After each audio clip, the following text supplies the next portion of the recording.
Ketimpangan ekonomi yang terus meningkat menjadi permasalahan penting yang memengaruhi pertumbuhan ekonomi nasional. Kini Indonesia menempati peringkat keempat di dunia dalam hal ketimpangan ekonomi. Ketimpangan ekonomi adalah salah satu dari 4 masalah ekonomi nasional yang dikemukakan 100 ekonom yang berdiskusi dengan Presiden Joko Widodo pada Sarasehan yang diselenggarakan Desember 2016 lalu. Hasil dari pertemuan itu dirangkum dalam buku berjudul Menuju Ketangguhan Ekonomi, Sumbang Saran 100 Ekonom Indonesia yang diluncurkan di Main Hall Bursa Efek Indonesia, Jakarta. Ketimpangan ekonomi diantaranya disebabkan pengembangan kualitas sumber daya manusia yang tidak merata di setiap daerah. Ini berimbas pada ranking Indeks Pembangunan Manusia atau IPM Indonesia yang menempati ranking 113, berada jauh di bawah Malaysia dan Turki.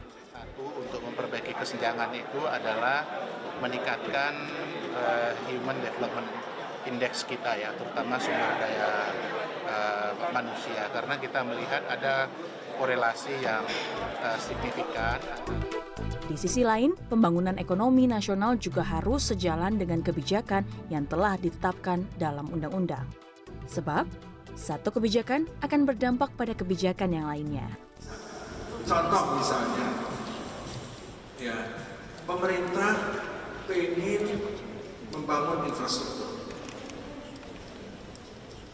Habis-habisan digenjot uangnya dari APBN. APBN ngambil dari pajak. Pelaksanaannya penunjukan langsung BUMN. Ya, uangnya pinjam dari bank pemerintah. Modalnya diambil dari APBN. Ya.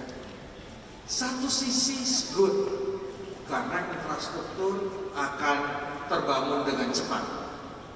Tapi di sisi lain ada yang dikorbankan. Ya. Dengan pajak ditarik habis-habisan, ya, maka akibatnya terjadi konstruksi ekonomi. Konstruksi ekonomi akhirnya daya belinya turun. Selain masalah kesenjangan ekonomi, ekonom masih mencatat 3 masalah ekonomi lainnya, yakni persoalan fiskal, peningkatan produktivitas nasional, dan persoalan likuiditas perekonomian. Mardotila, Jakarta. Ekonomi Sumbang Saran 100 Ekonom Indonesia. Dari berita yang kita lihat, kita dapat menarik kesimpulan bahwa salah satu faktor penyebab ketimpangan ekonomi adalah pengembangan kualitas sumber daya manusia yang tidak merata.